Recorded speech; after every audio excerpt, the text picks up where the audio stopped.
The clatter of dishes and the hum of conversation filled Bella's, the upscale Italian restaurant where I'd been waiting tables for the past 8 months. My feet ached in the mandatory black heels that pinched my toes, and the starched collar of my uniform shirt scratched against my neck as I balanced 3 plates of linguine along my forearm.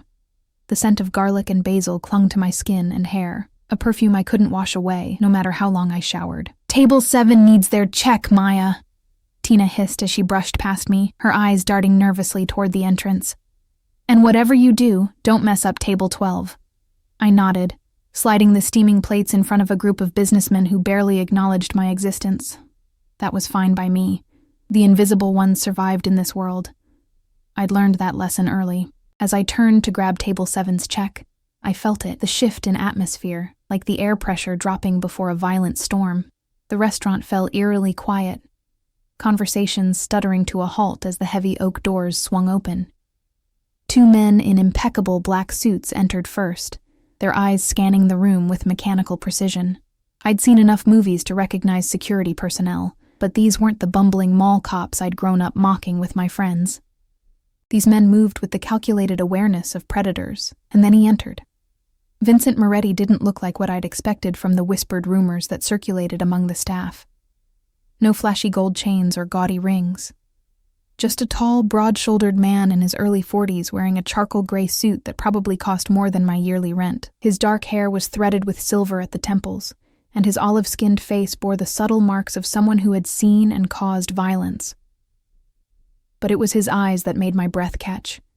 Dark as midnight and utterly unreadable, like looking into an abyss that might swallow you whole if you stared too long. The maitre d' rushed forward, practically trembling as he greeted Moretti, who responded with a slight nod. They spoke in hushed tones before the staff began a flurried reconfiguration of table 12, the best table in the house, secluded in the corner with a view of both the restaurant and the street outside. No one had told me who Moretti was when I started working at Bella's, but I'd pieced it together from fragments of whispered conversations and the way even the owner cowered in his presence. Vincent Moretti controlled half the city's underground operations, from gambling to protection rackets. The kind of man whose name was spoken in whispers, if at all, but it wasn't Moretti who caught and held my attention. It was the small figure partially hidden behind his imposing frame. A little girl, no more than 7 years old, with glossy dark hair falling in neat waves around a heart-shaped face. She wore a pressed navy blue dress with patent leather shoes, looking like she belonged on a private school brochure rather than trailing behind one of the most dangerous men in the city. "Sophia, come," Moretti said, his voice surprisingly soft as he guided the child to the table with a gentle hand on her shoulder. I watched as one of the guards pulled out her chair first, then Moretti's. The little girl, Sophia, climbed into her seat with practiced grace, her back straight, chin up, a perfect miniature adult, but her eyes, so like her father's in shape but warmer in color, darted around the room with barely concealed apprehension. "Maya!" My manager Marco's urgent whisper broke my trance. He appeared beside me, face pale with panic. "You're taking table 12. "What?" I nearly dropped the checkbook I was holding. "Why me? That's Roberto's section." Roberto called in sick. Marco's right eye twitched, a tell that he was lying. "Just don't screw this up, okay? Mr. Moretti is a very important customer." Important. The euphemism hung between us, heavy with unspoken meaning. Important meant dangerous. Important meant that if I spilled water on his designer suit, I might not live to regret it. "Fine," I muttered, smoothing down my apron with trembling hands.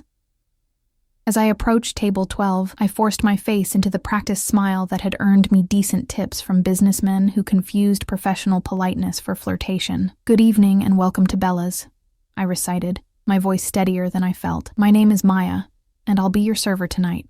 May I start you with some drinks?" Moretti's gaze flicked up to my face, assessing me in one swift, comprehensive look that felt like being stripped bare. I resisted the urge to fidget under his scrutiny. "Sparkling water for myself," he said, his voice a low, measured rumble, and he glanced at his daughter, who stared down at her perfectly folded napkin. For the first time, I noticed how the other servers gave their table a wide berth, how the nearby diners kept their eyes deliberately averted. Even Marco was hovering near the kitchen door, watching our interaction like someone might watch a ticking bomb. "Does your daughter want something special to drink?" I asked, surprising myself with my boldness. "We have Italian sodas in different flavors. The raspberry is my favorite." Moretti's expression remained impassive, but something flickered in his eyes. Surprise, perhaps. "Sophia doesn't speak," he stated flatly.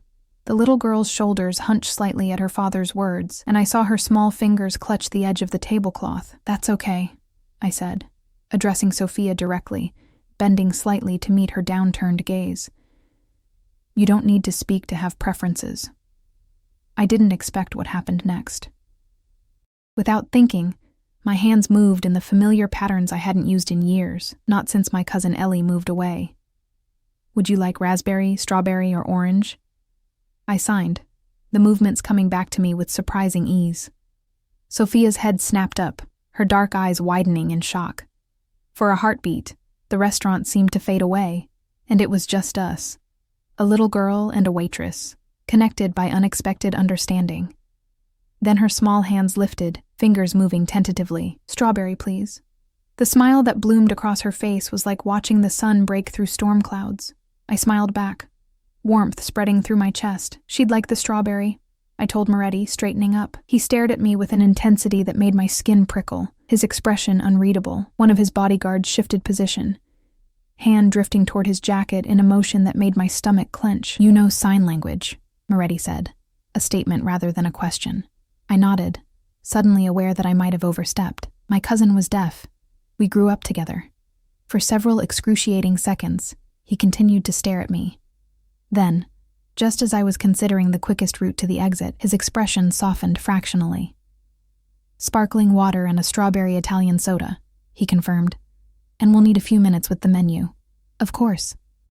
I backed away from the table, exhaling the breath I hadn't realized I was holding. As I headed toward the drink station, I felt Moretti's gaze following me, heavy as a physical touch between my shoulder blades. I returned with their drinks, setting Sophia's soda down with an extra flourish that made her eyes light up. "Thank you," she signed discreetly. "You're welcome," I replied, aware of Moretti watching our exchange with hawkish intensity. Throughout dinner, I found myself drawn back to their table more often than necessary. Each time, I would sign something small to Sophia, a question about her food, a comment about the dessert options, and watch her face illuminate with the joy of being understood. It was clear that few people bothered to communicate with her directly. Most addressed her father, speaking about her as if she weren't present. By the time dessert arrived, tiramisu for Moretti and gelato for Sophia, I had learned that she loved dolphins, hated broccoli, and was learning to play the piano. Simple things, childhood things that seemed incongruous with the daughter of a man who made people tremble with a glance. As they prepared to leave, I brought their check, placing it discreetly beside Moretti's empty espresso cup. He withdrew a sleek leather wallet, sliding a black credit card into the folder without even glancing at the total. "Daddy, can Maya be my friend?" Sophia signed, her movements so quick and excited that I almost missed them. My heart stuttered as Moretti's eyes snapped to mine, his expression suddenly guarded. "I think Maya is busy with her job, Sophia," he replied, his voice gentle but firm. "Thank her for the nice service." Sophia's face fell, and my heart squeezed painfully in my chest. Before I could stop myself, I signed to her, "I'm here every Tuesday through Saturday. Come visit anytime." Her answering smile was radiant, but it was Moretti's reaction that sent a chill down my spine. A calculating look that lingered too long, assessing something I couldn't name. As they left, Moretti paused beside me, close enough that I could smell his expensive cologne, notes of cedar and something darker, more primal. "Tuesday through Saturday," he repeated, his voice so low only I could hear it. Not a question, but a confirmation.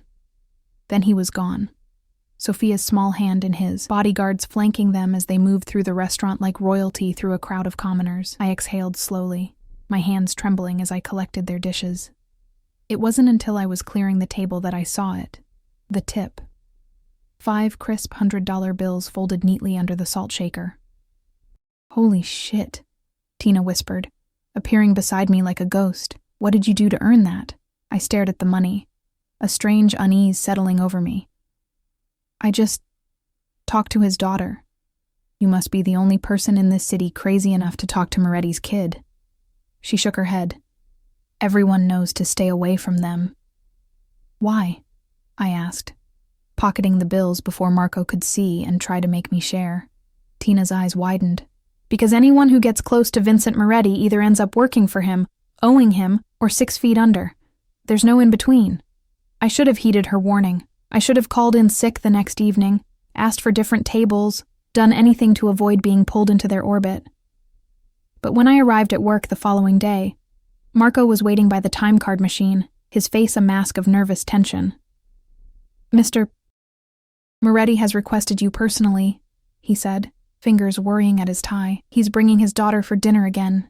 Table 12, 7 o'clock. I felt a fluttering in my stomach, part excitement at seeing Sophia again, part dread at being singled out by her father. Okay, I said, trying to sound casual. No problem. But as I tied my apron and prepared for my shift, I couldn't shake the feeling that I had inadvertently stepped into something much larger and more dangerous than I could comprehend. All because I'd made the fatal mistake of noticing a little girl that everyone else tried their best to ignore. 7 o'clock arrived with the inevitability of an incoming tide. I found myself hovering near the entrance, adjusting and readjusting table settings that were already perfect. When the heavy oak doors swung open at precisely 7:02, my heart leaped into my throat. This time Moretti brought 3 guards instead of 2. They entered in the same formation, scanning the restaurant with practiced efficiency, before Moretti himself appeared. Sophia trailed behind him, wearing a burgundy dress with a matching headband, her small hand clutching a worn stuffed dolphin, a detail that made something twist in my chest. Despite being the daughter of one of the most feared men in the city, she was still just a child, clinging to a beloved toy. Our eyes met across the restaurant, and her face lit up. She tugged on her father's sleeve, signing rapidly. Even from a distance, I could read her excitement. Maya is here. Moretti's gaze found me, and a slight smile curved his lips, the kind that didn't reach his eyes. He nodded in acknowledgement as Marco led them to their table. I took a deep breath, smoothed my apron, and approached. Good evening, Mr. Moretti. I turned to Sophia with a genuine smile. Hello again. I like your dolphin. Her answering grin was dazzling. His name is Blue. Daddy got him for me at the aquarium. Sophia has been looking forward to seeing you again, Moretti said, his voice a controlled rumble that sent involuntary shivers down my spine. It seems you made quite an impression. I shifted under his scrutiny, acutely aware that his guards were watching me with the cold calculation of men assessing a potential threat. She's easy to talk to, I replied, trying to keep my voice steady. What can I get you both to drink tonight? The same as yesterday for Sophia. I'll have a glass of the Barolo. As I turned to fetch their drinks, I heard Sophia's hands moving in rapid signs. I glanced back to see Moretti shaking his head. Not tonight, Piccola, he said gently. Maybe another time. Sophia's face fell, and she clutched her dolphin tighter. When I returned with their drinks, curiosity got the better of me. What did you ask your father? I signed to Sophia while setting down her strawberry soda. She glanced hesitantly at Moretti, who gave an almost imperceptible nod of permission. I wanted to know if you could sit with us for a little while, she signed, her small fingers moving shyly. I don't have many friends who know how to talk to me. My heart constricted at her admission.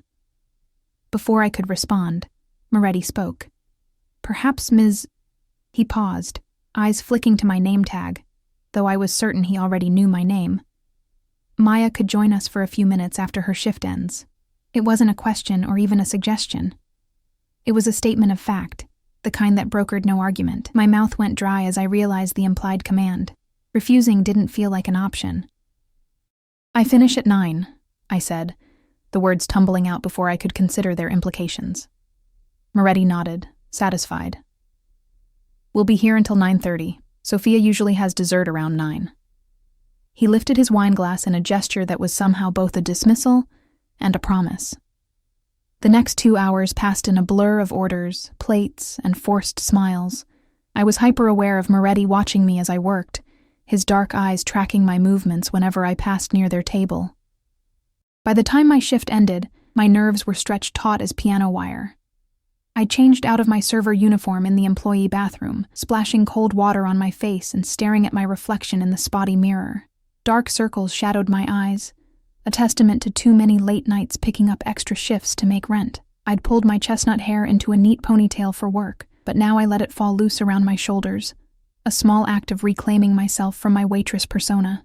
"You don't have to do this," I whispered to my reflection. "You could just leave." But even as the thought formed, I knew I wouldn't.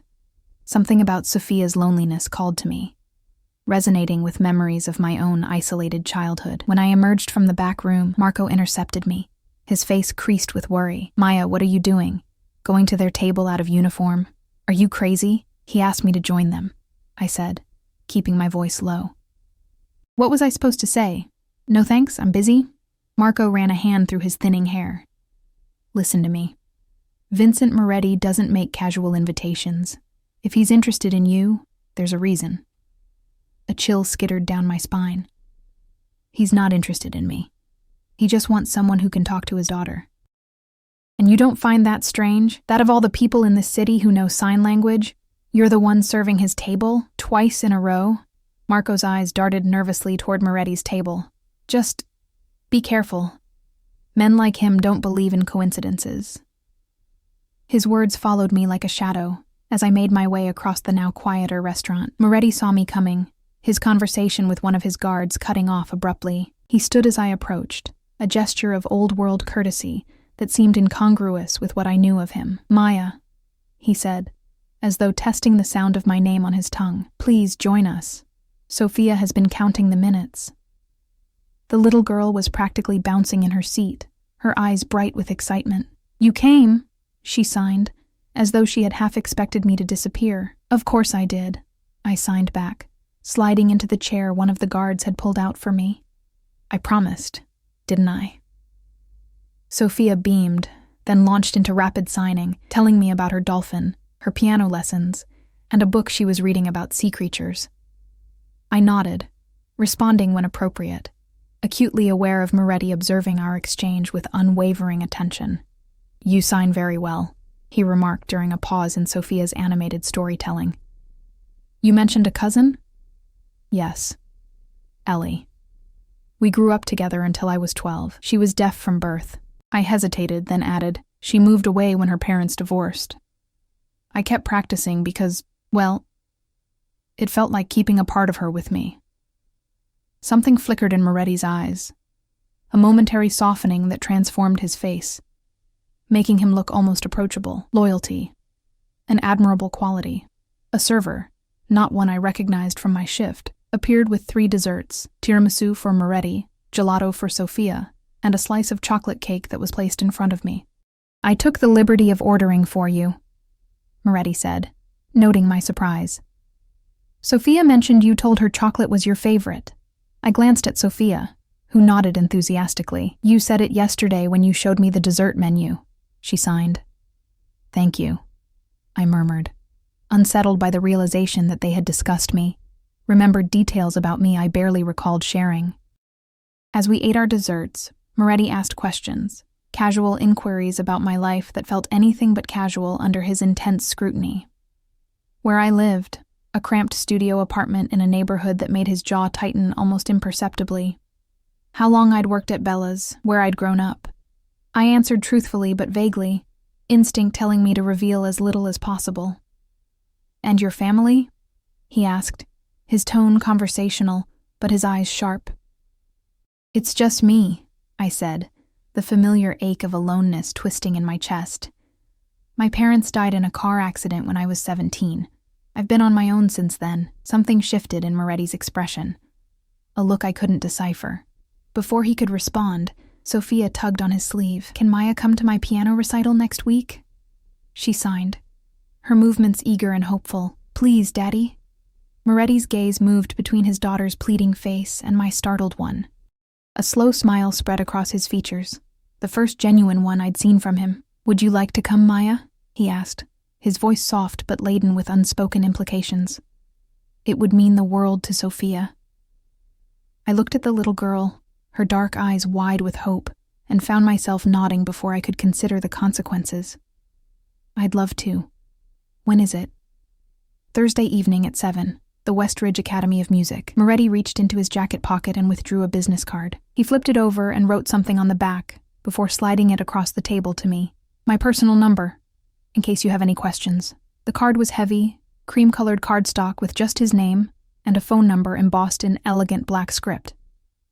The handwritten number on the back, I suspected, was one few people possessed. My driver will collect you at 6:30, he continued, as though my acceptance was a foregone conclusion. Text your address to that number. I can get there on my own, I said, a feeble attempt to maintain some control over the situation. Moretti's smile didn't waver, but something hardened in his eyes. The academy is in Westridge Heights. It's not easily accessible by public transportation, and the parking is complicated. His tone made it clear this wasn't a point for negotiation.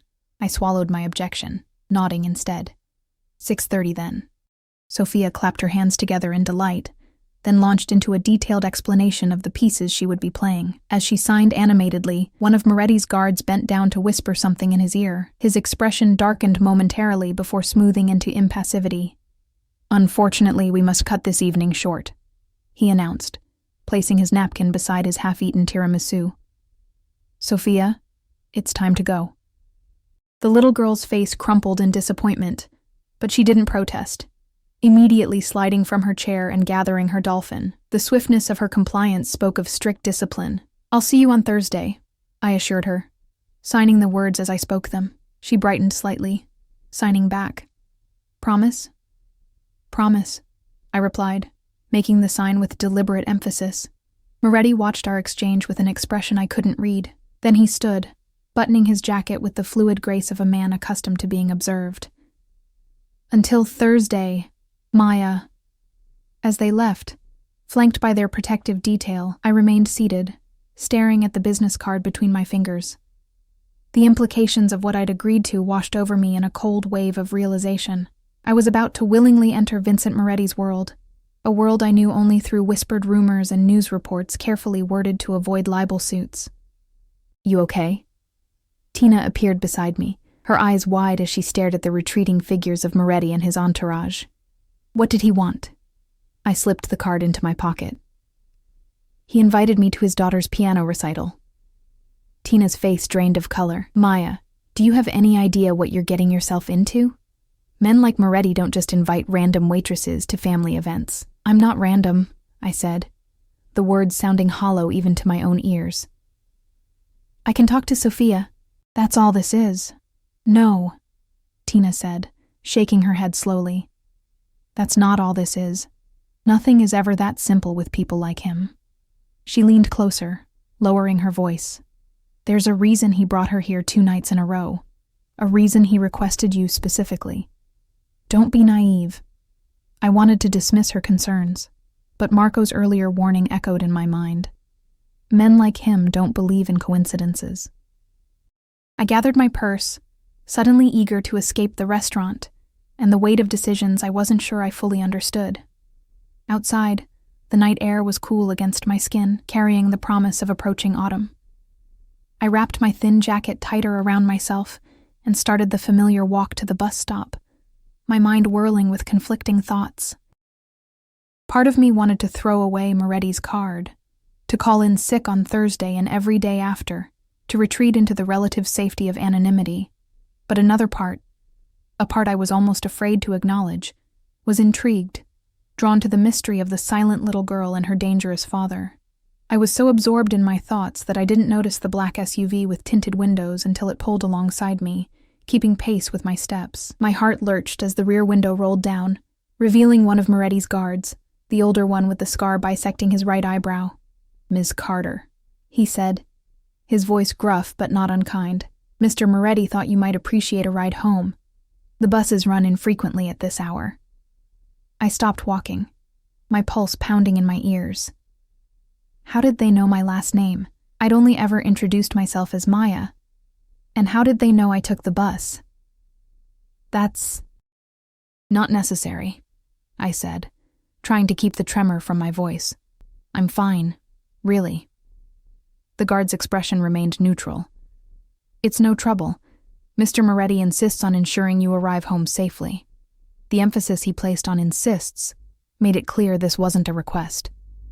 I hesitated, weighing my options. Making a scene seemed unwise, running even more so.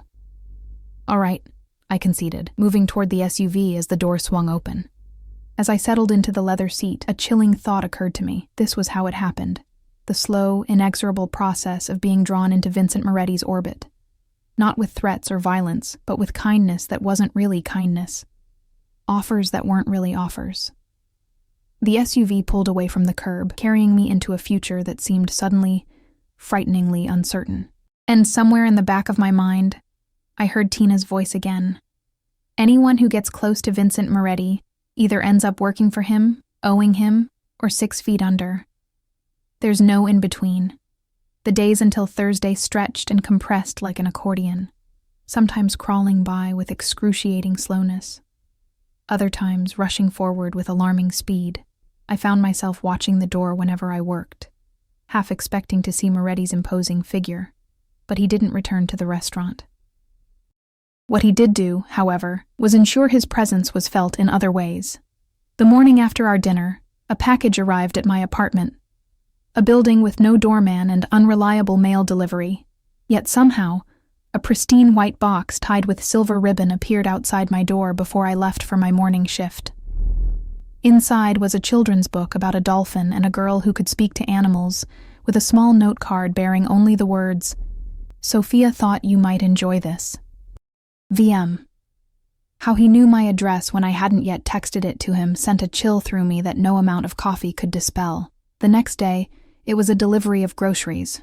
Not random items, but precisely what I needed, including the brand of coffee I preferred, and the type of bread I always bought. The delivery person shrugged when I asked who had sent them, handing me a note that read simply, "You work too hard to waste time on errands. VM."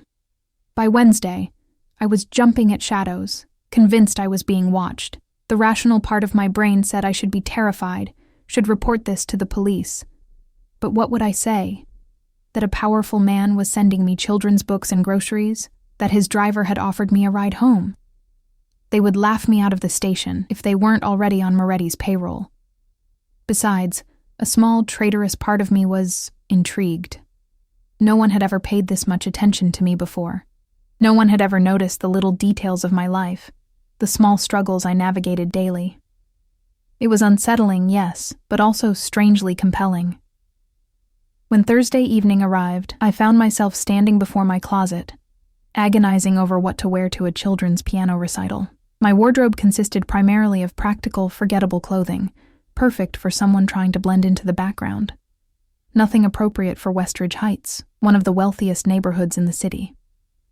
I finally settled on a simple navy blue dress, the one I'd worn to my final foster care hearing when I aged out of the system. It was the most formal thing I owned, though the hem was fraying slightly, and the fabric had faded from too many washes. At precisely 6:28 p.m., my phone buzzed with a text from an unknown number. Car waiting downstairs. Heart pounding, I grabbed my purse and made my way down the 3 flights of stairs to the street. The same black SUV from Monday night idled at the curb, gleaming like a panther against the dingy backdrop of my neighborhood. The same guard with the scarred eyebrow stood beside it, opening the rear door as I approached. "Ms. Carter," he greeted me with a respectful nod. "Mr. Moretti sends his apologies. He's meeting us at the academy. Traffic," he added, as though that explained everything. The interior of the SUV smelled of leather and subtle cologne. As we pulled away from my apartment building, I noticed a small gift bag on the seat beside me. "Mr. Moretti thought you might want this for tonight," the guard explained, noticing my confusion. Inside the bag was a delicate silver bracelet with a small dolphin charm, elegant, but not ostentatious. My throat tightened at the gesture, thoughtful, but presumptuous. Still, I slipped it onto my wrist, the cool metal a constant reminder of whose world I was entering. The Westridge Academy of Music was housed in a renovated historical mansion, all marble columns and manicured gardens. As we pulled through the wrought iron gates, I felt increasingly out of place. Parents in designer clothing escorted children carrying instrument cases across the grand entrance. Luxury vehicles lined the circular driveway, attended by valets in crisp uniforms. The driver parked in a reserved space near the entrance. Before I could reach for the door handle, it swung open, revealing Vincent Moretti in a charcoal suit that made him look both sophisticated and dangerous. His dark eyes swept over me, taking in the navy dress, the worn purse, the bracelet now adorning my wrist. "Maya," he said, offering his hand to help me from the car. "You look lovely." "Thank you for the bracelet," I said, acutely aware of the warmth of his palm against mine. "You didn't have to do that. Sophia picked it out," he replied, though something in his expression suggested there was more to the story. "She'll be delighted you're wearing it." He didn't release my hand as he led me up the marble steps, his bodyguards flanking us discreetly. I was intensely conscious of the stares following our progress, curious, wary, some openly hostile. Clearly, Moretti was known here, his reputation preceding him even in this rarefied environment. "Where is Sophia?" I asked, trying to ignore the whispers that trailed in our wake. "Backstage with the other performers. We'll see her afterward." He guided me through ornate double doors into a concert hall with soaring ceilings and gleaming wood paneling. "I've reserved seats in the front row." As we moved down the center aisle, people shifted in their seats, gazes darting away when Moretti looked in their direction. No one spoke to him directly, though several men nodded in acknowledgement. Their wives clutched designer purses closer, as though proximity to him might taint them somehow. We settled into plush velvet seats just as the lights dimmed. A distinguished-looking woman in her 60s took the stage, welcoming parents and introducing the evening's program. I scanned the printed program Moretti handed me, finding Sophia's name among the performers. Sophia Moretti, Clair de Lune by Claude Debussy. "She's been practicing for months," Moretti murmured, his voice close to my ear. She was determined to master it, though her teacher suggested something simpler. There was unmistakable pride in his tone, a father's admiration for his child's determination. It humanized him in a way that made my heart constrict painfully. The recital began with younger children playing simple pieces, their small faces serious with concentration. Parents applauded enthusiastically after each performance, no matter how halting or mistake-riddled. I found myself relaxing slightly as the program progressed, swept up in the innocent atmosphere of children sharing their developing talents. Then Sophia took the stage, her burgundy dress from Monday night replaced with a pale pink one that made her look even younger than her 7 years. She walked to the grand piano with careful steps, her back straight, chin lifted in the same poised manner I'd noticed at the restaurant. She didn't look toward the audience, didn't scan the crowd for her father's face as the other children had done. When she began to play, I understood why. Sophia's small hands moved across the keys with a confidence and sensitivity that belied her age. Notes flowed like water, the familiar melody of Clair de Lune filling the hall with ethereal beauty. She played with her eyes closed, lost in the music, her expression serene. In that moment, she wasn't the mute daughter of a feared man. She was simply a child with an extraordinary gift. Beside me, Moretti sat absolutely still, his breathing shallow, eyes fixed on his daughter with naked adoration. I glanced sideways at him, struck by the transformation. Gone was the calculating coldness, replaced by something raw and vulnerable. For the first time, I saw him not as Vincent Moretti, the crime boss, but as Sophia's father, a man capable of profound love. When Sophia finished, there was a moment of stunned silence before the audience erupted in applause. She opened her eyes, gave a small, practiced bow, and finally, for the first time, looked directly at the front row. When she saw me sitting beside her father, her solemn face broke into a radiant smile.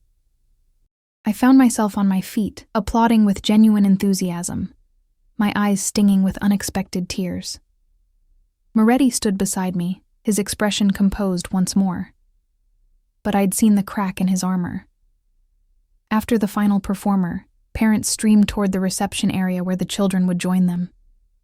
Moretti placed his hand at the small of my back, guiding me through the crowd. People parted before him like water around a stone. "Mr. Moretti," a woman's voice called, sharp with forced pleasantness. "A moment, please." We turned to find an elegant woman in her 40s approaching, her blonde hair swept into a perfect chignon, diamonds glittering at her throat and ears. Beside her stood a man I assumed was her husband, His smile strained. Mrs. Blackwell, Moretti acknowledged with a slight nod.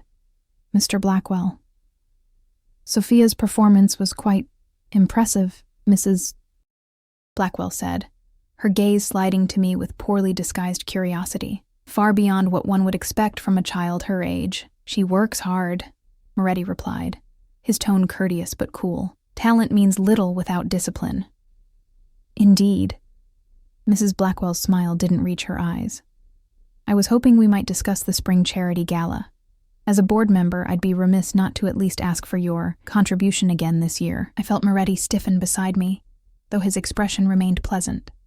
Why don't you have your assistant call mine to discuss the details? I'm sure we can come to an arrangement that benefits the academy. The emphasis he placed on benefits carried an undercurrent I couldn't quite decipher, but Mrs. Blackwell's smile faltered slightly. Of course, she murmured, before turning her attention to me. And you are? Before I could answer, Moretti's hand pressed more firmly against my back. Maya Carter, a family friend. The lie, or was it a lie, hung between us, laden with implications I wasn't prepared to examine. Mrs. Blackwell's eyebrows rose fractionally. How lovely. Well, we won't keep you from Sophia. I'm sure she's eager to hear your praise. With a brittle smile, she retreated, husband in tow. What was that about? I asked once they were out of earshot. Moretti's mouth quirked in a humorless smile.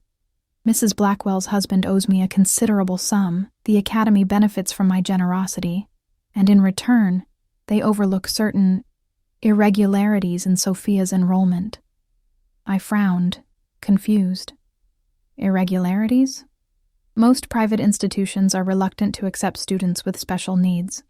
They cite lack of resources, inadequate staff training. His jaw tightened. What they mean is that children like Sophia complicate their perfect image. The bitterness in his voice was palpable, a father's anger at a world that saw his daughter as less than perfect. Before I could respond, a small figure in pink burst through the reception doors, darting through the crowd straight toward us. Sophia launched herself at her father, who caught her easily, lifting her into a brief hug before setting her down.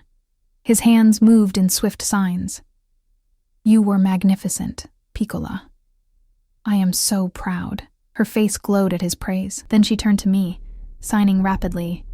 You came. Did you like it? Was I good? I knelt to her level, signing back. You were amazing. The best one by far. I've never heard anyone play so beautifully. Her small hands clasped together in delight, before she threw her arms around my neck in an impulsive hug. The scent of strawberry shampoo and piano polish enveloped me as I returned her embrace, something warm and painful expanding in my chest. When I straightened, I found Moretti watching us, his expression unreadable. Around us, other parents stared openly, whispering behind manicured hands. I realized how this must look. Vincent Moretti, his mute daughter, and a woman who clearly didn't belong in their world, communicating in a language few others here understood, an island of outsiders in a sea of privilege. Sophia would like you to join us for dinner, Moretti said, his tone making it clear this wasn't just his daughter's wish. To celebrate her performance, I hesitated, glancing at my watch. It was already past 8, and I had an early shift tomorrow. I should probably... Please? Sophia signed, her dark eyes pleading. I want to show you my house and my room and my piano.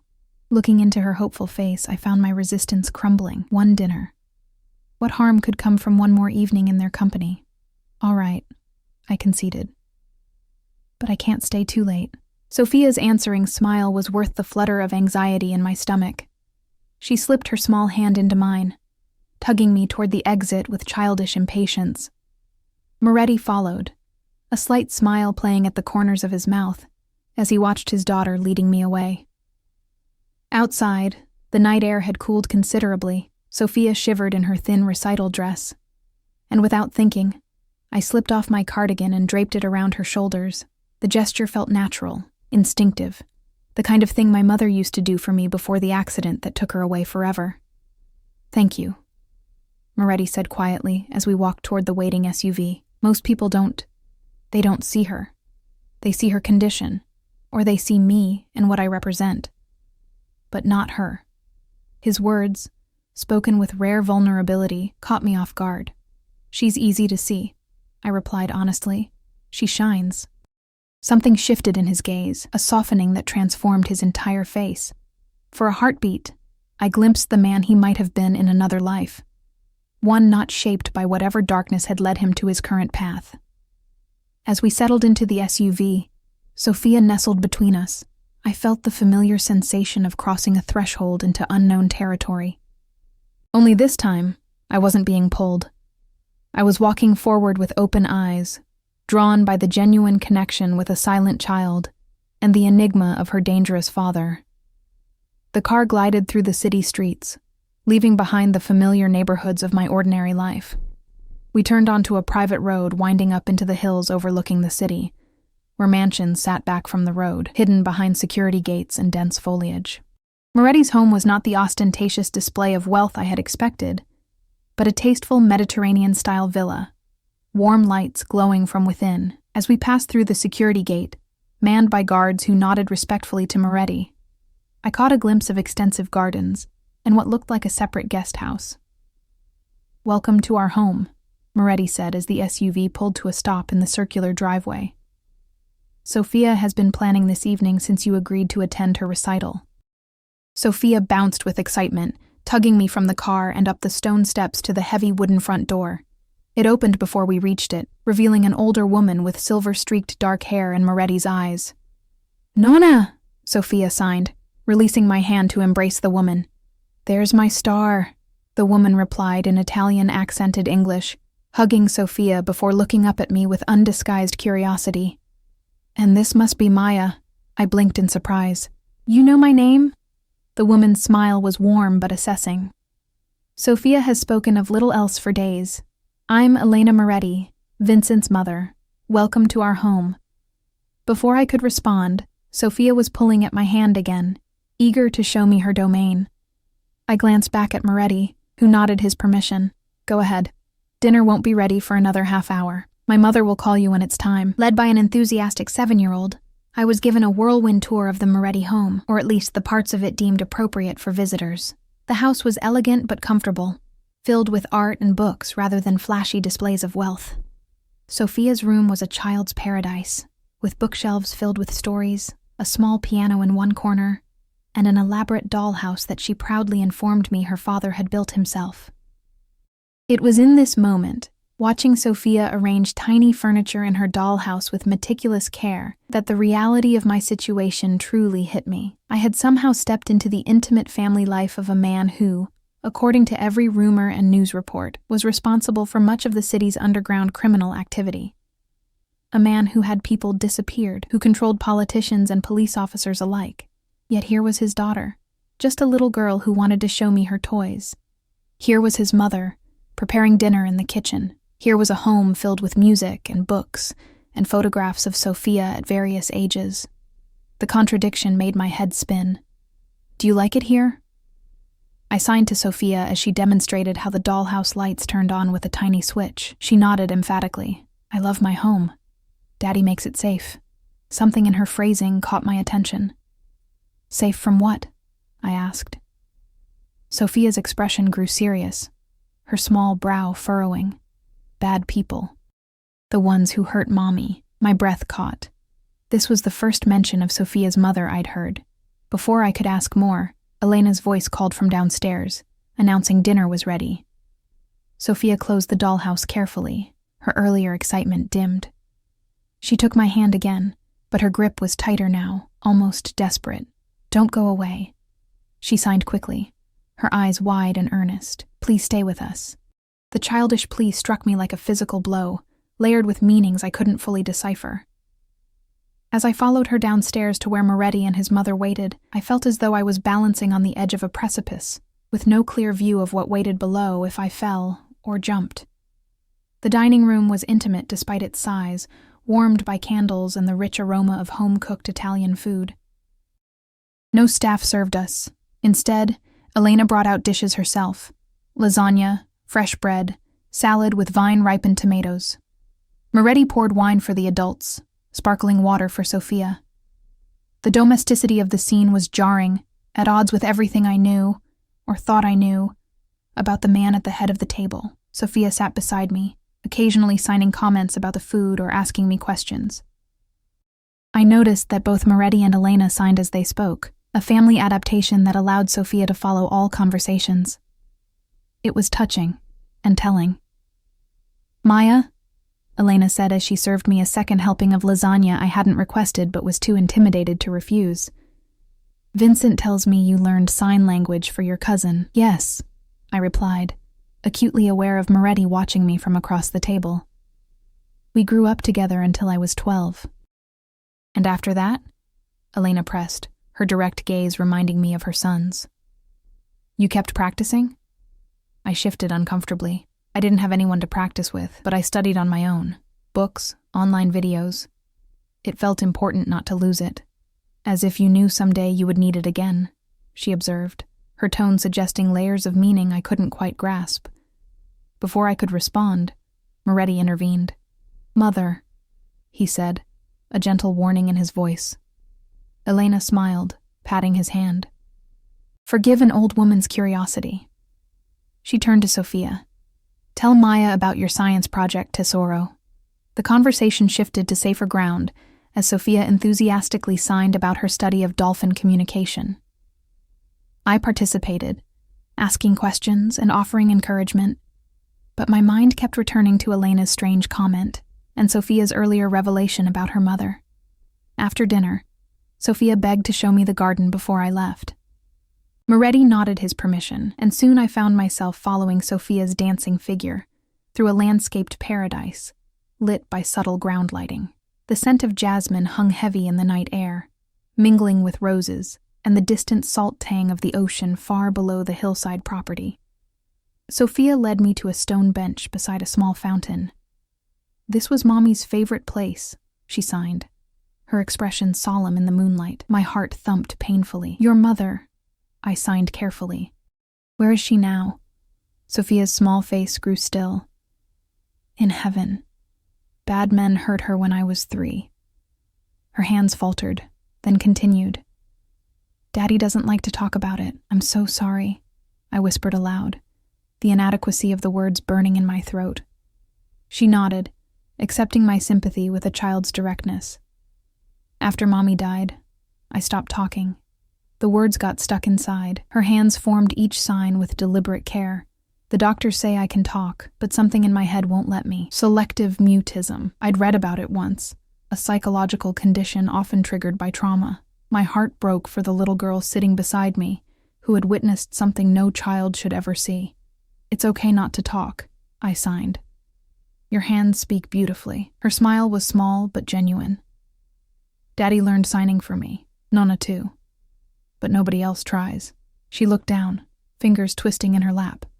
"The other kids think I'm weird." "Kids can be mean when they don't understand something," I replied, remembering my own childhood isolation after my parents' death, the way foster siblings had either pitied or resented me.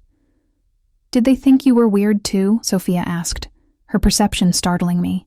I hesitated, then nodded. "Sometimes. After my parents died, I moved around a lot. It was hard to make friends. But you're not alone anymore," she signed with childish certainty. "You have us now." The simple declaration left me speechless. Before I could formulate a response, a shadow fell across the bench. I looked up to find Moretti standing a few feet away, his expression unreadable in the dim light. "It's getting late, Sofia," he said gently. "Time for bed. You have school tomorrow." She pouted but didn't protest, sliding off the bench. "Good night, Maya," she signed. "Will you come back soon?" The question hung between us, weighted with hope. I glanced at Moretti, unsure how to answer. "You are welcome any time," he said, his voice low and even. Sofia would like that very much. It wasn't just Sofia's wishes he was conveying, I realized. There was an undercurrent in his tone that suggested my presence was something he also desired. "Good night, Sofia," I signed. "Your playing was beautiful. I'm proud of you." She beamed, throwing her arms around my waist in a fierce hug before darting over to her father. Moretti bent to kiss the top of her head, murmuring something in Italian that made her smile. She signed something back that I couldn't catch, then skipped toward the house where Elena waited at the terrace doors. When we were alone, Moretti sat beside me on the bench, leaving a respectful distance between us. For several moments, we listened to the gentle splash of the fountain. "She told you about her mother," he finally said. Not a question, but a statement. I nodded. "Not much. Just that. Bad men hurt her." Moretti's jaw tightened, a muscle working in his cheek. Isabella was shopping with Sophia, downtown, middle of the afternoon. They were followed leaving a toy store. His voice was flat, controlled, but I could hear the rage simmering beneath. 3 men. A rival organization thought they could send me a message. My blood ran cold. They killed her in front of Sophia? No. His hands curled into fists on his thighs. Isabella saw them coming. She hid Sophia in a display cabinet, told her not to make a sound no matter what she heard. He drew a ragged breath. My daughter watched through the slats as they took her mother. She didn't make a sound. Not then, and not since. Horror washed through me. "Did you find them? The men who took her?" Something terrible and cold moved across Moretti's face, transforming his features into those of a stranger. "Yes." The single word contained volumes, a promise fulfilled, a vengeance so complete it didn't require elaboration. I shivered. Not from the night air, but from the reminder of exactly who sat beside me. I failed to protect them, he continued after a moment, his voice softer now. I thought my name alone would be shield enough. I was wrong. The vulnerability in his admission caught me off guard. This was not the calculated display of a man trying to earn sympathy, but the raw confession of a husband and father still haunted by his greatest failure. "It's why we live here now," he added, gesturing to the high walls surrounding the property, the security I'd noticed at every entrance. "Why Sophia has guards at her school. Why she rarely goes to public places. A gilded cage," I murmured. His gaze snapped to mine, sharp with surprise at my insight. "Yes, but a necessary one." "And you?" I asked, the question slipping out before I could reconsider. "Is it your cage too?" Something shifted in his expression. A softening, a recognition. "Perceptive," he said quietly. "Yes, Maya. In many ways it is. The choices I've made, the path I've walked, there's no turning back. There's always a choice," I said, thinking of my own life. The crossroads I'd faced after my parents' death, the harder path I'd chosen rather than following friends into drugs and petty crime. Moretti studied me, his dark eyes reflecting the moonlight. "Is that what you believe? That we always have a choice?" "I believe we have more choices than we sometimes let ourselves see." He smiled then, a genuine smile that transformed his face, erasing years of hardness. "You are not what I expected, Maya Carter." "What did you expect?" "Someone easily intimidated, someone who would see only what I wanted them to see." He leaned slightly closer, his voice dropping. "Instead, I find myself sitting in my garden with a waitress who sees too much and fears too little." My pulse quickened at his proximity, at the undercurrent in his words. "I wouldn't say I don't feel fear," I admitted. "I just don't always let it make my decisions for me." A rare quality. His gaze traveled over my face, lingering on my lips in a way that sent heat cascading through my veins, and an attractive one. The moment stretched between us, taut with possibility.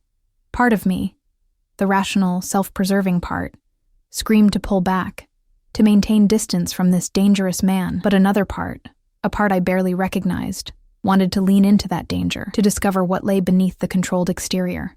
Before either impulse could win, the terrace doors opened, spilling light onto the garden path. Elena stood silhouetted in the doorway. "Vincent," she called, "Sophia is asking for you. She won't sleep until you say goodnight." The spell broken, Moretti straightened, putting distance between us. "I should take you home," he said, his voice once again composed. "It's late." The drive back to my apartment was quiet, the silence between us charged with unspoken words. Moretti sat beside me in the back of the SUV, close enough that I could feel the heat of him, smell the subtle cologne that had become familiar over the past week. His bodyguards occupied the front seats, their presence a constant reminder of the world he inhabited. As we neared my neighborhood, the contrast between his life and mine grew stark. The clean, affluent streets gave way to graffiti-marked buildings and shuttered storefronts. Moretti's expression remained impassive, but I saw his gaze noting every detail, assessing potential threats with the instinct of a man accustomed to danger. When the SUV pulled up in front of my building, I expected him to remain in the car, to send one of his guards to escort me to the door. Instead, he stepped out himself, coming around to open my door before his security could move. "I'll see Ms. Carter to her apartment," he told them, his tone brooking no argument. The lead guard, the one with the scarred eyebrow, looked unhappy but nodded. "We'll wait here, sir." My apartment building had no elevator, just 3 flights of narrow stairs that I climbed daily without thought. Now, with Vincent Moretti following behind me, each step felt deliberate, the silence between us heavy with potential. At my door, I fumbled with my keys, suddenly nervous in a way I hadn't been even in his intimidating home. This was my space, my sanctuary, humble as it was. Having him here felt like worlds colliding. "Thank you for coming tonight," he said as I finally got the door unlocked. "It meant everything to Sophia. I enjoyed it," I replied honestly. "She's an incredible child," he nodded, pride evident in his expression. "She is." I hesitated, one hand on the doorknob. Common courtesy dictated I should invite him in, but nothing about our interaction fell under the realm of common anything. "Would you like to come in?" I asked finally, gesturing to my small apartment. "It's not much, but I could make coffee." Moretti's eyes held mine for a long moment. "Another time, perhaps," he said, his voice low. "Tonight I need to get back to Sophia." I nodded, relieved and disappointed in equal measure. "Maya." He stepped closer, entering my personal space with the confidence of a man unused to being denied. "There are things you should know, about me, about why you're here." My heart stuttered. "What do you mean, why I'm here?" His expression was serious, intent. "Do you believe in coincidence? That of all the restaurants in this city, I would choose the one where you work? That of all the waitresses there, you would be the one to serve us?" Cold spread through my chest. "You knew I could sign before you came to Bella's." It wasn't a question, but he answered anyway. "Yes." "How?" He hesitated, then seemed to come to a decision. 3 months ago, I began searching for someone who could communicate with Sophia. Someone who might connect with her. The specialists, the tutors, they were qualified, but they didn't see her. They saw a job, a paycheck. His jaw tightened. "I have resources. I had people looking for candidates with the right skills, the right character. You had me investigated." The realization was a cold stone in my stomach. "Yes." He didn't apologize, didn't try to soften the admission. "I know about your parents' accident when you were 17, your time in foster care, your cousin Ellie, your scholarship to community college that you had to abandon when your last foster family moved away." Each revelation was like a physical blow. My privacy, my history, laid bare for this man's scrutiny without my knowledge or consent. "So the restaurant, meeting me, it was all arranged?" My voice sounded distant to my own ears. "The opportunity was created," he acknowledged. "But what happened afterward? Sophia's connection to you, your kindness to her, that was real. Unexpected even." I stepped back, needing distance. "I don't understand. Why go to such lengths? You could have hired an interpreter, a tutor." "I did. Many. Sophia rejected them all." Frustration edged his voice. "She needs more than someone who can sign, Maya. She needs someone who understands isolation. Someone who knows what it means to be alone in a crowded room." The accuracy of his assessment cut deep. I did understand that feeling, the invisible barrier that had separated me from others after my parents' death. The sense of being perpetually on the outside looking in. "So I'm... what? An employee? A project?" The thought left a bitter taste in my mouth. "No." He moved closer, eliminating the distance I'd created. "You were meant to be Sophia's companion, perhaps her tutor. But you've become... He paused, seeming to search for the right word. More. My pulse quickened at the intensity in his gaze. More, I repeated softly. His hand came up, fingers brushing my cheek with surprising gentleness. I didn't anticipate you, Maya Carter. The way you stand your ground, the way you see beyond surfaces. His voice dropped lower. The way you make me want things I haven't wanted in a very long time. The air between us seemed to crackle with electricity. I should have been angry at his manipulation, his orchestration of our meeting. Instead, I found myself swaying toward him, drawn by something I couldn't name. This is a bad idea, I whispered, even as my body betrayed me, leaning into his touch. Yes, he agreed, his thumb tracing my lower lip. A complication neither of us needs. And then he was kissing me, his mouth claiming mine with a hunger that stole my breath. I gasped against his lips, my hands instinctively coming up to grip his shoulders, not to push him away, but to steady myself against the storm. His kiss was like nothing I'd experienced before, confident, consuming. Leaving no room for thought or doubt, one of his hands slid into my hair, cradling the back of my head while the other pressed against the small of my back, drawing me against the solid heat of him. I should have resisted. I should have remembered who he was, what he'd done, the calculated way he'd entered my life. Instead, I found myself responding with equal fervor, months of loneliness and years of guarded isolation crumbling under his touch. When we finally broke apart, both breathing heavily, I couldn't meet his eyes. Confusion and desire warred within me, leaving me shaken. I should go, he said, his voice rough. My men are waiting. I nodded, unable to form words. He stepped back, visibly composing himself. I'd like you to come to the house this weekend. Saturday afternoon. Sophia wants to show you her dolphins. The mundane request after such a charged moment was almost comical. I found myself laughing softly, the sound slightly hysterical even to my own ears. This is insane, I said, finally looking up at him. You know that, right? Whatever this is, it's crazy. A smile touched his lips, transforming his face. Most worthwhile things are, in my experience. He reached for my hand, bringing it to his lips in an old-world gesture that should have seemed affected, but instead sent shivers racing up my arm. Saturday, he said, pressing a kiss to my palm. I'll send a car at noon. Then he was gone, footsteps receding down the stairs, leaving me standing in my doorway with my lips still burning from his kiss and my mind reeling with questions I was afraid to answer. Inside my apartment, I leaned against the closed door, trying to process everything that had happened. The revelation that our meeting had been orchestrated should have left me feeling violated, manipulated. Instead, I found myself dwelling on what he'd said about me understanding Sophia, about the kiss that had ignited something long dormant within me. My phone buzzed with a text message. Unknown number. Home safe. Sleep well, Maya. VM. I stared at the screen, wondering what I'd gotten myself into. Tina's warning echoed in my mind. Anyone who gets close to Vincent Moretti either ends up working for him, owing him, or 6 feet under. But as I got ready for bed, my fingers kept straying to my lips, remembering the feel of his mouth on mine, the strength of his arms around me. For the first time in years, I felt truly seen, not as the orphaned girl, the struggling waitress, the invisible woman moving through life without leaving ripples. Vincent Moretti had orchestrated our meeting, had investigated my past without my knowledge or consent.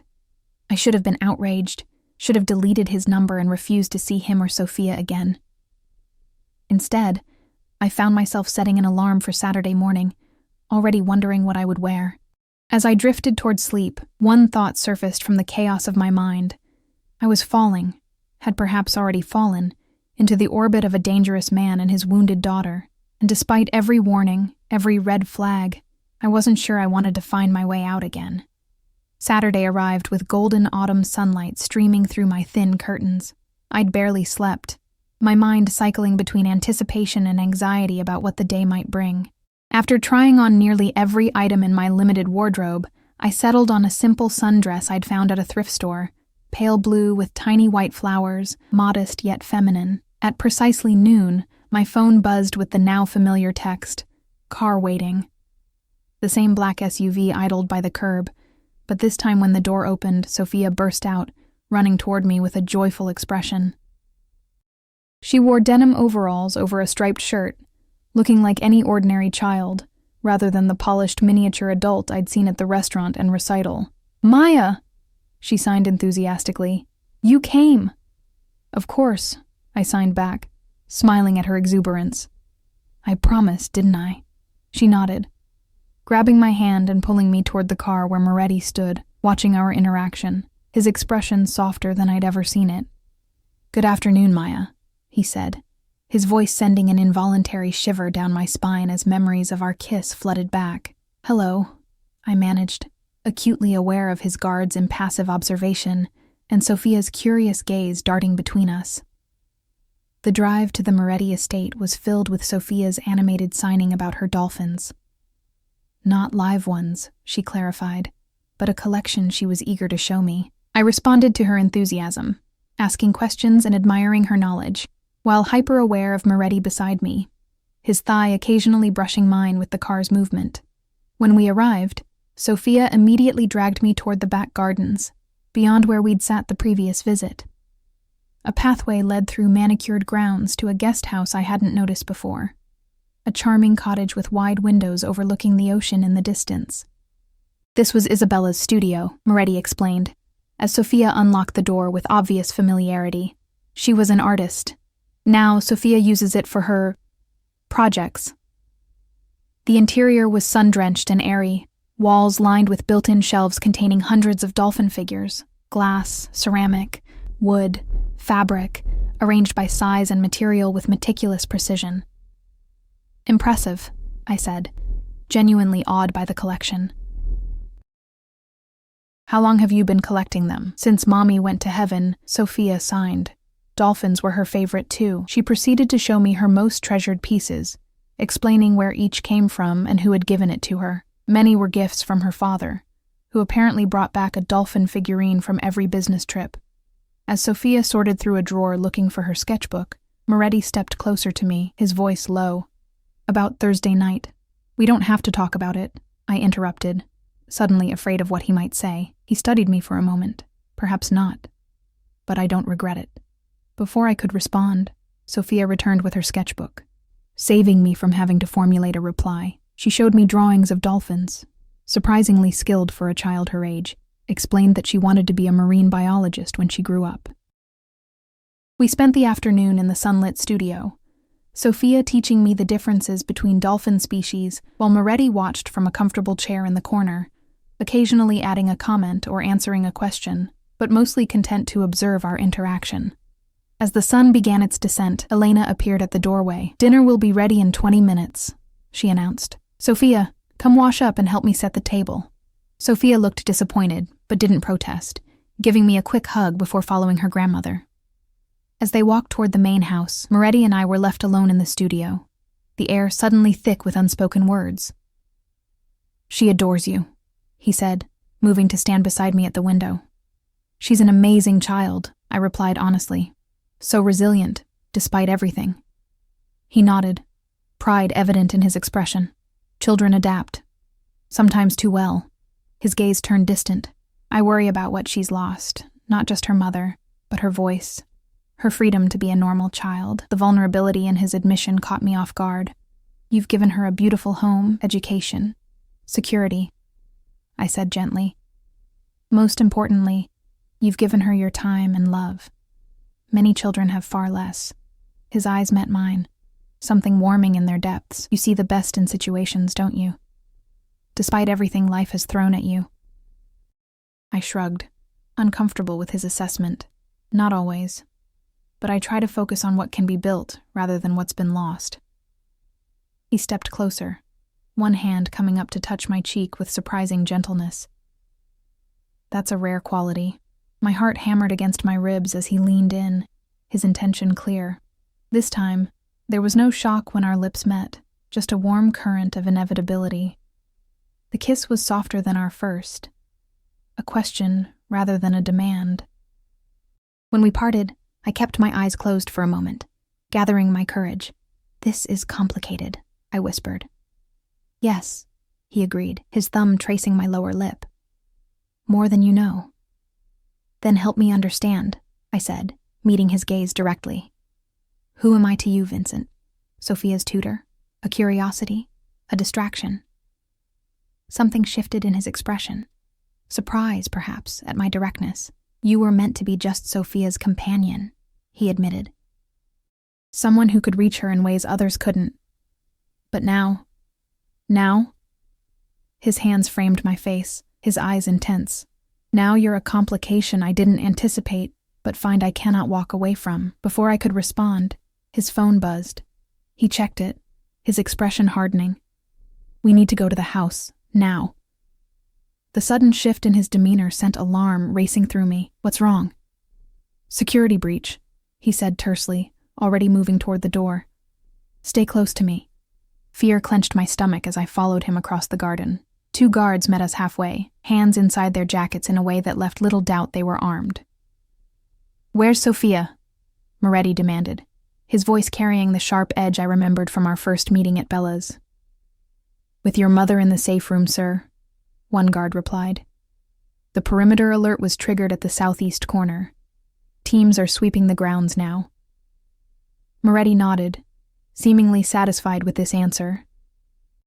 He placed a protective hand at the small of my back, guiding me toward the main house with swift, purposeful strides.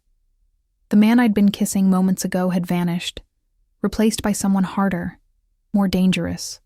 A reminder of exactly who Vincent Moretti was. Inside the house, more guards moved with efficient precision, speaking into communications devices and checking security monitors. One broke away from the group, approaching Moretti with what looked like a tablet. "Sir, we've identified the breach," he said, showing Moretti something on the screen.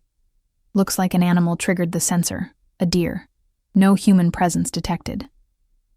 Moretti's posture relaxed slightly, though his expression remained vigilant. "Maintain full sweep protocols. I want confirmation." "Yes, sir." He turned to me, his face softening fractionally. "Everything's fine. Just a false alarm." His hand found mine, squeezing gently. "This happens occasionally. Better to overreact than underreact." I nodded, still shaken by the sudden transformation I'd witnessed. This was the reality of his world.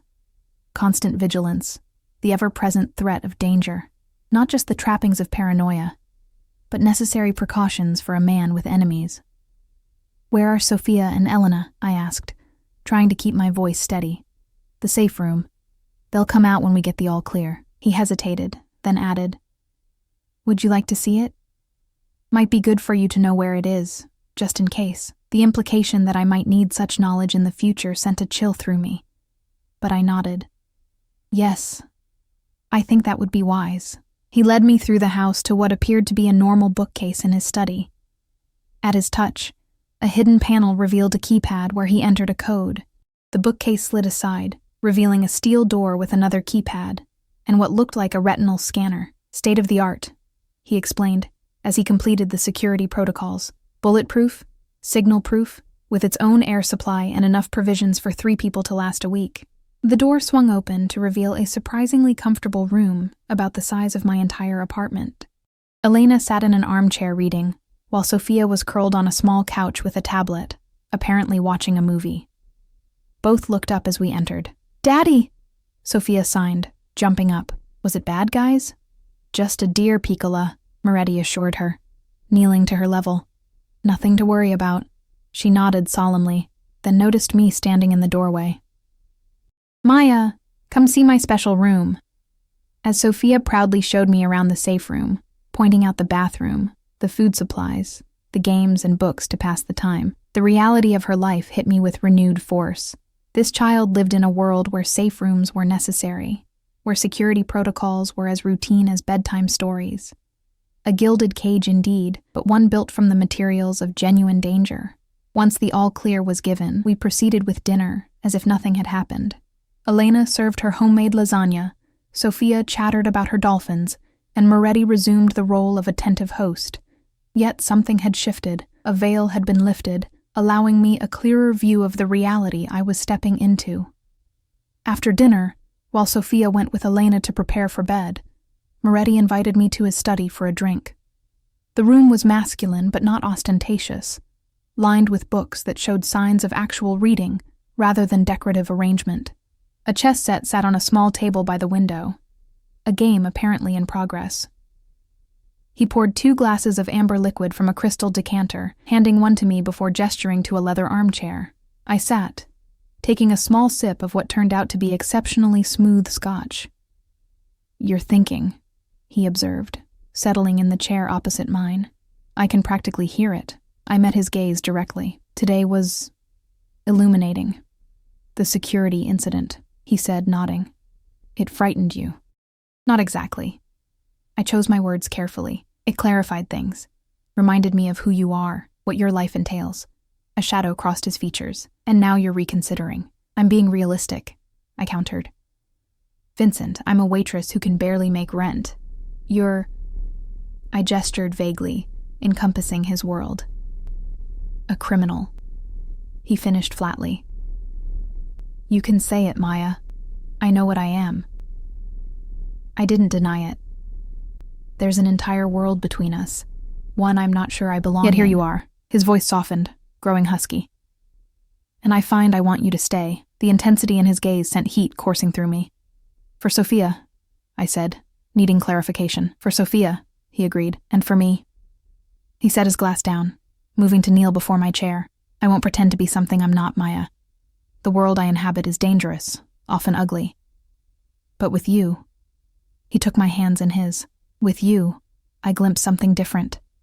Something I thought was lost to me forever." My heart stuttered at the raw emotion in his voice. "This is happening so fast," I whispered. "Some things don't need time," he replied. "Just recognition." His phone buzzed again, and frustration flashed across his face as he checked it. "I need to take this," he said reluctantly. "Business that can't wait. Will you stay? There's something important I need to discuss with you." I nodded, and he stepped out, closing the study door behind him. Alone with my thoughts, I moved to the window, gazing out at the security lights illuminating the garden. The contrast between the beauty of this place and the danger that necessitated its fortifications mirrored the contradiction of the man himself, capable of tender affection for his daughter and cold violence toward his enemies. The door opened behind me, but when I turned, it wasn't Moretti who entered. It was Elena, her expression grave. "He'll be a while," she said, closing the door quietly. "Those calls often take time." She moved to stand beside me at the window, her profile, so like her son's, outlined against the darkness beyond. "You care for him," she observed. "And for Sophia." It wasn't a question, but I answered anyway. "Yes. More than I should, perhaps. Love doesn't follow shoulds, my dear." A sad smile touched her lips. "If it did, I would have advised my son against marrying Isabella, knowing the dangers that shadowed his life." My breath caught. "Did you?" "No. Because I saw how she transformed him, brought light into darkness." She turned to face me fully, "As you are beginning to do." I shook my head, overwhelmed by the implication. "I barely know him. Sometimes the heart recognizes what the mind has not yet processed." She placed a gentle hand on my arm. "But you should know what you're choosing, Maya. My son's world is not for the faint of heart. I'm beginning to understand that." She nodded, satisfied. "Good, because he's going to offer you a choice tonight, and whatever you decide will change both your lives irrevocably."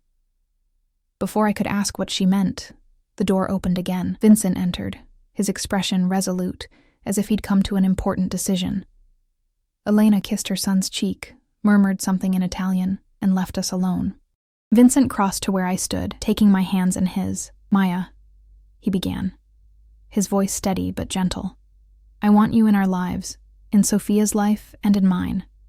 Not as an employee or a tutor, but as—" He hesitated, seeming to search for the right words. "As part of our family."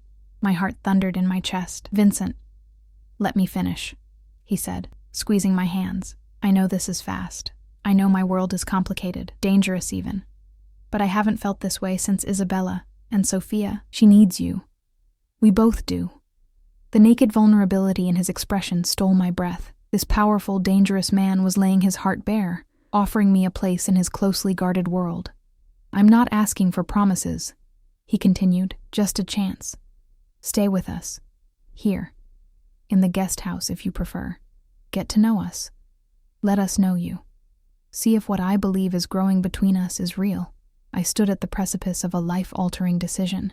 Behind me lay the safety of my ordinary existence, lonely but uncomplicated. Before me stretched a future filled with both peril and possibility, with a man whose dark world was illuminated by his love for his daughter and potentially for me. Yes, I whispered, the word escaping before conscious thought could intervene. I'll stay. His face transformed with a joy so profound it erased all hardness, all danger, leaving only the man beneath. He pulled me into his arms, his kiss a seal upon our agreement, a promise of all that might come. I knew there would be challenges ahead, adjustments to a world so different from my own, the shadows of his business that I would have to reconcile with the man I was coming to love. But as I stood in the circle of his embrace, with Sophia sleeping peacefully upstairs, I felt something I hadn't experienced since losing my parents. The sense of belonging, of coming home. For this man and his silent, remarkable daughter, I would brave whatever storms lay ahead. Together, we would forge something new from the broken pieces of our pasts, a family built not on blood, but on choice, on recognition of kindred spirits who had found each other against all odds.